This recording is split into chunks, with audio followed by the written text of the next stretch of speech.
Namaskar. A warm welcome to World News and Indian Perspective on All India Radio. This is Renuka and with me is R.S. Raghu bringing glimpses of the major developments of the day from across the globe. Over the next half an hour, we shall bring you the latest from the world of politics, economy, sports, entertainment and more. The headlines. Prime Minister Narendra Modi stresses on constant innovation and dynamic methods to deal with COVID-19 as the virus is continuously changing its form. Government of India says continuous improvement in recovery from COVID-19 being noted in the country from 3rd of May. Active cases also on decline trend. Defence Minister Rajnath Singh lauds efforts of the armed forces and Indian Coast Guard in rescue operations following cyclone Taukte. Sri Lanka to close its borders for all passenger arrivals for 10 days starting Friday. China and US exchange words over a US warship entering the South China Sea. And in football, World Cup winners Thomas Müller and Mats Hummels to return to the German national team for Euro 2020.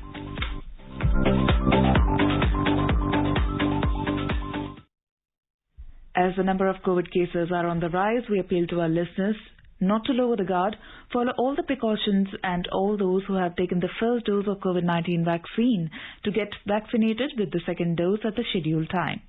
Stay safe and protected by following these 3 simple steps.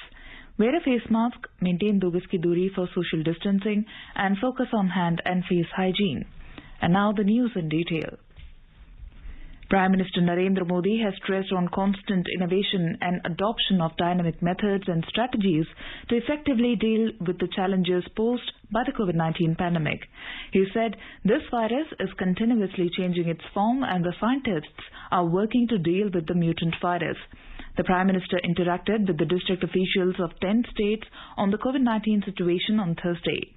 Mr. Modi has said, amid the second wave of coronavirus, mutant virus is posing a concern for the adult and children. He asked the state administration and district officials to prepare for this challenge by evaluating the data related to seriousness of this infectious disease. Highlighting the need to avoid wastage of COVID vaccine, Mr. Modi said wastage of a single dose of vaccine means not being able to provide the necessary protective cover to one life. He said the Union Health Ministry is providing the information for the availability of the 15-day stock of vaccines to the states and union territories. Stressing on the implementation of the COVID-appropriate behavior, the Prime Minister said adoption of such behavior is a major tool in the fight against the COVID-19. Appreciating the role of the district officials in the fight against the COVID-19 pandemic, the Prime Minister has said work done at the field level and the experiences and feedbacks shared by the district officials will help in making the practical and effective policies. The Prime Minister has said that the priority is also to keep life easy along with saving lives. He said there should be facilities for free ration for the poor and other essential supplies. The Union Health Ministry has said that continuous improvement in the cases of recovery from COVID-19 is being noted in the country from 3rd of May. The active cases of COVID-19 are also on a declining trend from this period. Addressing the media, Joint Secretary in the Health Ministry, Lav Agarwal said that the number of active cases has now come down to 12.1% from the level of 17.13%, while the recovery rate has improved to 86.7% from the level of 81.7% on the 3rd of May. He also mentioned that the 6 states, Karnataka, Kerala, Maharashtra, Rajasthan, Uttar Pradesh and Gujarat, which were the major contributors in active cases, are now showing a decrease in these cases. He stressed on the need to ensure continued efforts at containment levels in the states reporting decrease in active cases. Mr. Agarwal also informed that India has witnessed a consistent upward trend in weekly tests since mid-February, with average daily tests increasing by 2.3 times in the last 12 weeks. Quoting a study undertaken in 25 cities covering 2,000 persons, the Joint Secretary Health said that around 50% of the country's population do not wear mask at present and only 7% wear it properly.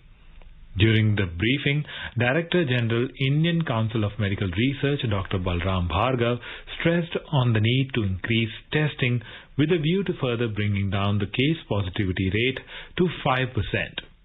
Dr. Bhargav informed that the government has set a target of conducting 25 lakh tests per day by the end of this month and 45 lakh tests per day by the end of June. Meanwhile, the Union Health and Family Welfare Ministry has urged the states and union territories to make fungal infection mucormycosis, known as black fungus, a notifiable disease under the Epidemic Diseases Act 1897. The ministry has asked all the government and private health facilities, medical colleges to follow guidelines for screening, diagnosis and management of mucormycosis issued by the Union Health Ministry and Indian Council of Medical Research. In a letter written to all the states and union territories, Joint Secretary in the Health and Family Welfare Ministry, Lav Agarwal, has asked the health facilities to make it mandatory to report all suspected and confirmed cases to the Health Department. Expressing concern over this new health challenge, the Health and Family Welfare Ministry has said cases of this fungal infection have been reported from many states among COVID-19 patients. It said mucormycosis is leading to prolonged morbidity and mortality amongst the COVID-19 patients. The Union Health Ministry has said that the treatment of this fungal infection requires a multidisciplinary approach consisting of an eye surgeon, ENT specialist, neurosurgeon and institution of amphotericin B as an antifungal medicine. Over 18 crore 70 lakh COVID vaccine doses have been administered to the beneficiaries so far. The Health and Family Welfare Ministry has said that over 11,66,000 vaccine doses were administered to the beneficiaries in the last 24 hours. India had launched the world's largest vaccination drive on 16th of January this year. The Government of India has been receiving international cooperation of COVID-19 relief medical supplies and equipment since 27th of last month from different countries and organizations. These are being promptly dispatched and delivered to the states and UTs. More than 13,000 oxygen concentrators, 15,000 oxygen cylinders, 19 oxygen generation plants, 10,000 ventilators or BiPAP and over 6 lakh remdesivir vials have been delivered or dispatched through road and air till now. In the last 2 days, major consignments were received from Canada, Kuwait, Oman, Myanmar, USI, SPF and UK Medical Aid International. Effective immediate allocation and streamlined delivery to the recipient states and union territories and institutions is an ongoing exercise. The Health Ministry is comprehensively monitoring it on a regular basis. A dedicated coordination cell has been created in the Union Health Ministry to coordinate the receipt and allocation of foreign COVID relief materials, as international cooperation in the form of grants, aid. External Affairs Minister Dr. S. Jaishankar on Thursday said the COVID-19 pandemic is reshaping the world. Speaking at the 26th Future of Asia Nikkei Asia Conference, the minister said the crisis is a black swan event and its long-term impact on global order and future of Asia is yet to be comprehended. He said COVID has brought out the value of trust and transparency and also reliable supply chains. He stressed on the need for creating greater global capacities and promoting decentralized globalization as a durable solution. Dr. Jaishankar added that India-Japan partnership can make a real difference in addressing these. Now let us take a look at the coronavirus updates from around the world. Bangladesh has approached several countries to procure COVID-19 vaccine for the country. Addressing media in Dhaka on Thursday, Foreign Minister Dr. A.K. Abdul Momen said that Bangladesh is making efforts to get vaccines from the US, China, Canada, Russia and UK apart from its request to India to meet Bangladesh's urgent need for the vaccine. Speaking about the countries with whom Bangladesh is in discussion for the vaccine, Foreign Minister Dr. Momen said the discussion with China was in final stages while discussion with Russia is ongoing. The supply from Serum Institute of India was interrupted due to the sudden rise in COVID-19 cases in India and consequent surge in domestic demand. A group of scientists have criticized the World Health Organization (WHO) for their report into the origins of COVID-19 in Wuhan and demanded a further investigation. According to reports, scientist Lord Ridley said that the WHO's investigation into the origins of coronavirus in China is farcical. The WHO report on the origins of coronavirus was released in March and concluded that it is extremely unlikely that the virus, which has killed millions across the world, originated in a lab in China. Singapore on Thursday asked Facebook and Twitter to carry a correction notice to users of the social media platforms in the country over a false statement about a new virus variant originating in Singapore. Singapore's Ministry of Health said it was aware of the statement circulating online on media outlets and social media platforms, which implied that a new, previously unknown variant of COVID-19 originated in Singapore and risked spreading to India from the city-state. The correction orders were issued under Singapore's Fake News Law, or the Protection from Online Falsehoods and Manipulation Act. According to reports, Facebook confirmed receipt of the order and said it was legally compelled to issue the correction notice. Sri Lanka will close its border for all passenger arrivals for 10 days beginning Friday, said the Civil Aviation Authority on Thursday after officials reported a record single-day high of 3,051 COVID-19 cases. The country's death toll has rapidly risen in the last few weeks, reaching 1,015 on Tuesday. Russian Sputnik vaccine as well as China's Sinopharm vaccines are currently being administered in the country. The United Nations Security Council on Wednesday called for more coronavirus vaccines for Africa amid concerns that the continent has received only 2% of all shots administered in the world. A statement approved by all 15 members at a council meeting called for increased and accelerated donation of safe and effective vaccine doses from developed economies and others with supplies to African countries in need. UN Secretary General Antonio Guterres told the council meeting that the limited supply and access to vaccines has hamstrung Africa's recovery from the pandemic. The U.S. Food and Drug Administration has confirmed that the BioNTech Pfizer COVID-19 shot can be stored at refrigerator temperatures for up to a month.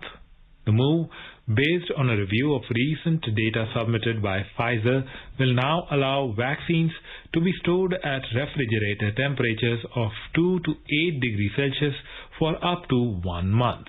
Previously, the vials were only allowed to be stored at such temperatures for 5 days. New Zealand on Thursday revealed a big spending budget that focuses on boosting the COVID-19 hit economy while also carrying out long-expected progressive reforms. Prime Minister Jacinda Ardern announced major funding boosts to welfare payments, social housing and health. This is All India Radio, giving you the world news. 3 steps to stay protected and stay safe from COVID-19. Wear face mask, 2 gaz ki duri to maintain social distancing, maintain hand and face hygiene. Welcome back to the World News. The External Affairs Ministry of India on Thursday said that India is in continued engagement with the USA for augmenting the vaccine supply in India either through procurement or manufacturing. Speaking to the media in a press briefing, spokesperson of the Ministry of External Affairs, Arindam Bagchi, said that all such vaccines would meet India's regulatory standards. We remain engaged with US entities on the prospect of procuring vaccines from the US and also perhaps manufacturing them in India subsequently. This would augment our vaccine availability once this is available, whether it is through procurement or subsequent manufacturing. We have, of course, noted the recent announcement by the US government of its intention to make some vaccines available to other countries. However, I do not have any information on this to share for the moment. I would like to emphasize that all vaccines that may be procured from abroad would need to be as per our regulatory guidelines. I understand that the US has also indicated that any vaccine that it sends abroad would be after obtaining FDA clearance for product quality. On the issue of exports of vaccine from India, Mr. Bagchi referred to Foreign Secretary Shringla's earlier comments that currently India's vaccine manufacturing capacities will be purposed to meet the domestic demand. As regards the issue of further vaccine supplies abroad, I would highlight that this issue was answered in detail by Foreign Secretary when he addressed the media on April 29th. If you recall, he particularly highlighted the need to purpose currently the vaccine that is being produced domestically towards our own domestic vaccination program. I think EM made a similar point today. Replying to the question on the foreign aid flowing into India to assist its fight against the COVID-19 pandemic, Mr. Bagchi has said that close to 40 countries have shown their solidarity with India by supplying COVID-related medical equipment. Well, a large number of countries have expressed solidarity with and support to India in our fight against the second wave of COVID-19 pandemic. You have seen a lot of these details that have been put out in our social media. Many of these countries, I would say numbering over 40, have supplied COVID-related equipment and material to us through the Indian Red Cross Society. On the media reports on India's role in the development of the Farzad-B gas field in Iran, the spokesperson said that India's consortium is in touch with Iranian authorities over the matter. We have seen media report that the National Iranian Oil Company, NIOC, has signed a contract this week on May 17 with Messrs. Petropars for the development of the Farzad-B gas field in the Persian Gulf. It may be recalled that last July 2020, we had shared with you that Iran had decided to develop this Farzad-B gas field on its own and wanted to involve India appropriately at a later stage. The involvement of this Indian consortium is underway and we are in touch with them. The latest development, of course, is part of Iran's own efforts to develop the gas field, and we are in touch. Our consortium is in touch with the Iranian authorities. On the issue of disengagement with China at the line of actual control in Ladakh, Mr. Bagchi reiterated that the process of de-escalation needs to be completed at the earliest. On the larger issue of disengagement, External Affairs Minister in his most recent conversation with his Chinese counterpart on April 30th conveyed that while the process of disengagement had commenced earlier this year, it remained unfinished. He emphasized that it was necessary that this process be completed at the earliest. In this context, the two sides have agreed also that in the interim, they would maintain stability on the ground and avoid any new incidents. It is our expectation, therefore, that neither side should take any action that is not in keeping with these understandings. Full restoration of peace and tranquility in the border areas would enable progress in this bilateral relationship. Mr. Bagchi said that on the issue of repatriation of Indian nurses from Dubai, the Indian Embassy in Abu Dhabi and Consulate in Dubai are constantly in touch with the authorities and are ready to extend any assistance as required. Our consulate in Dubai has referred the matter to the Protector of Emigrants in Thiruvananthapuram, since preliminary inquiries indicate the possible involvement of some Indian recruiting agents in this. So far, our embassy in Abu Dhabi and our consulate in Dubai have not received any requests to repatriate Indian nurses. However, they remain in touch with community associations to identify and extend help to any Indian national who approaches them with any specific request. Defence Minister Rajnath Singh has lauded the efforts of the armed forces and the Indian Coast Guard for the ongoing search and rescue operations in areas affected due to Cyclone Taukte. He commended the Indian Navy and the Indian Coast Guard for saving the lives of people stranded at sea. He also hailed the Indian Army for deploying its columns in affected areas and the Indian Air Force for transporting personnel of National Disaster Response Force. The Defence Minister is in constant touch with Chiefs of the Naval Staff, Army Staff, Air Staff and Director General of the Indian Coast Guard. The Defence Minister had recently directed the armed forces to extend all possible assistance to the civil administration to tide over the impending cyclone. The Navy and the Coast Guard have deployed their sea and air assets and rescued more than 600 people from 4 barges off the Mumbai coast over the past few days. Amid the ongoing conflict between Israel and Palestine, US President Joe Biden telephoned Israeli Prime Minister Benjamin Netanyahu for the 4th time yesterday since the conflict started on the 10th of May. President Biden told Mr. Netanyahu that he expects a significant de-escalation in the Gaza conflict. The White House said in a statement that Mr. Biden wanted a path to a ceasefire. On the other hand, Mr. Netanyahu has said that Israel is determined to carry on until calm and security are restored to its citizens. The US and Israel are staunch allies, and America has so far opposed a joint UN Security Council statement on the conflict. The Israel-Palestine conflict has entered its 11th day, with Hamas militants continuing rocket fire into Israel and Israeli jets pounding Gaza in the airstrike. The current escalation began after weeks of tension between the two nations at a holy site in occupied East Jerusalem that is reversed by both Muslims and Jews. So far, at least 227 people have been killed in Gaza. Israel has claimed that at least 150 militants are among those killed in Gaza. In Israel, 12 people have been killed. In the latest exchange of salvos, China said on Thursday a U.S. warship had illegally entered its territorial waters in the South China Sea, an assertion the United States denied. A United States Navy warship USS Curtis Wilbur sailed near disputed Beijing-controlled islands in the South China Sea on Thursday. Beijing, which claims almost all the South China Sea as its territory, said the movement of the U.S. warship violated its sovereignty. In a statement, the Chinese military's Southern Theater Command said the USS Curtis Wilbur entered the waters near the Paracel Islands without permission. The U.S. action artificially increases regional security risks and is prone to misunderstandings, misjudgments, and accidents at sea, the statement said. It is the second time in 2 days that China has released a statement condemning the actions of the U.S. warship. However, the U.S. Navy's 7th Fleet said the vessel asserted navigational rights and freedoms near the Paracel Islands, over which China, Taiwan, and Vietnam all claim sovereignty. The Chinese military's comments about the mission were false, it added. On Tuesday, USS Curtis Wilbur transited the Taiwan Strait, which separates self-ruled Taiwan under a democratically elected government from mainland China. Beijing also says Taiwan is part of its sovereign territory, but the self-ruled island has got strong backing from Washington. China on Wednesday denounced the presence of the U.S. destroyer in the strait. The South China Sea has become one of many flashpoints in the testy relationship between China and the United States, with Washington rejecting what it calls unlawful territorial claims by Beijing in the resource-rich waters.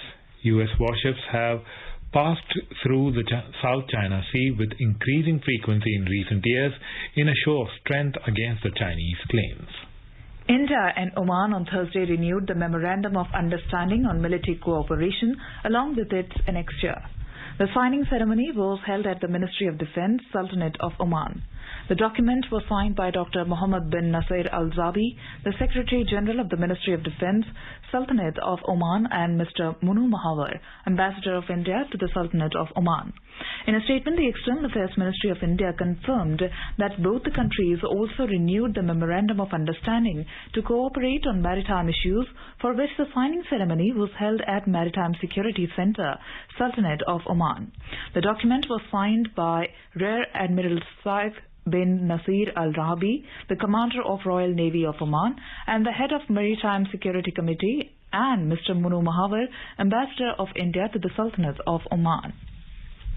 Prime Minister Sheikh Hasina gave away the highest civilian award of Bangladesh, Swadhinta Puraskar 2021, also known as Independence Award, to 9 individuals and a research organization on Thursday. She handed over the award at her official residence, Ghana Bandhan in Dhaka. The Independence Award is conferred on people or organizations for their outstanding contribution to the liberation war of Bangladesh, science and technology, literature and culture, among others.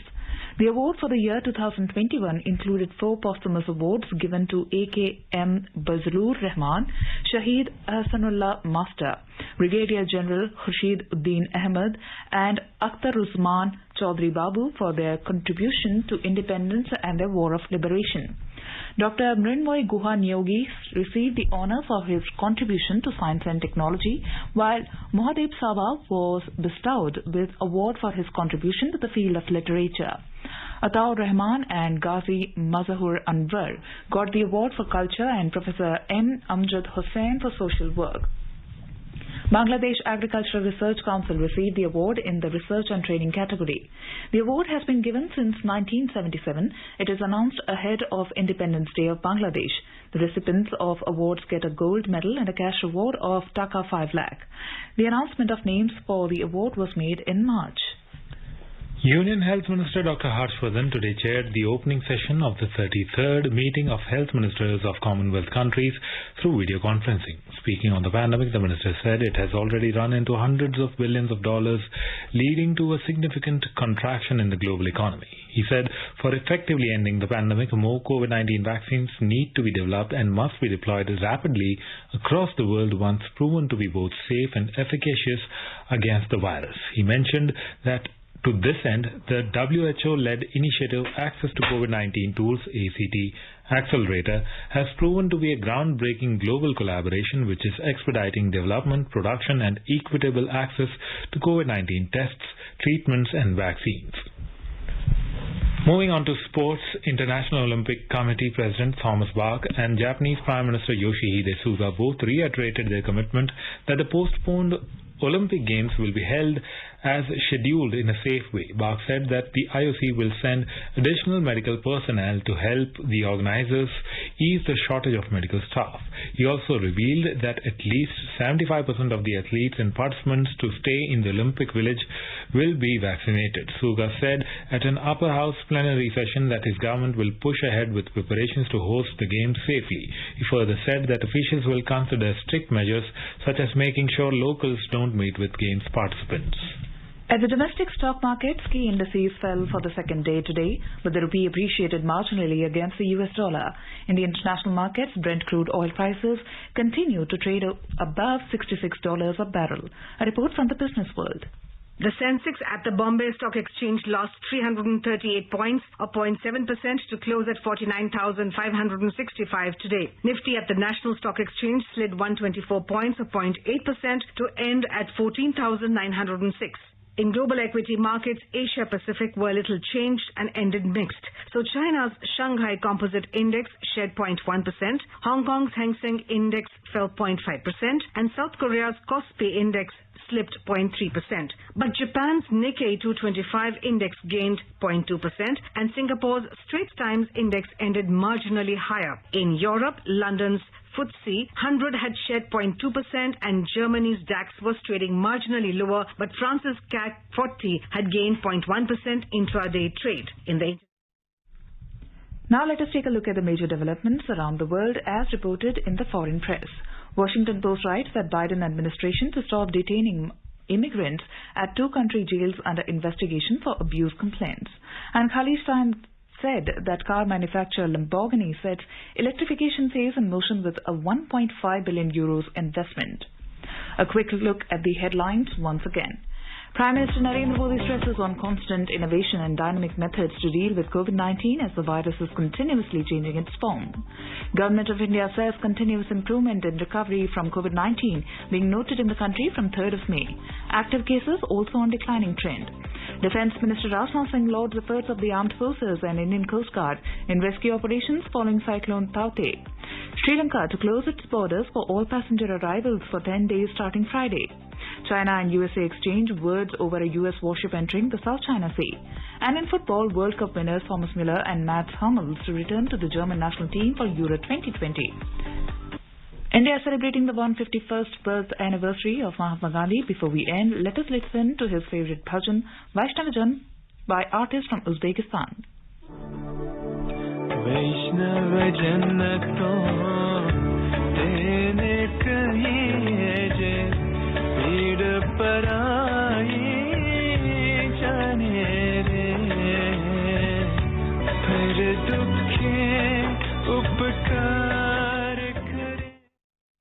And with that, we end this bulletin. We'll be back at the same time tomorrow with the next edition of World News.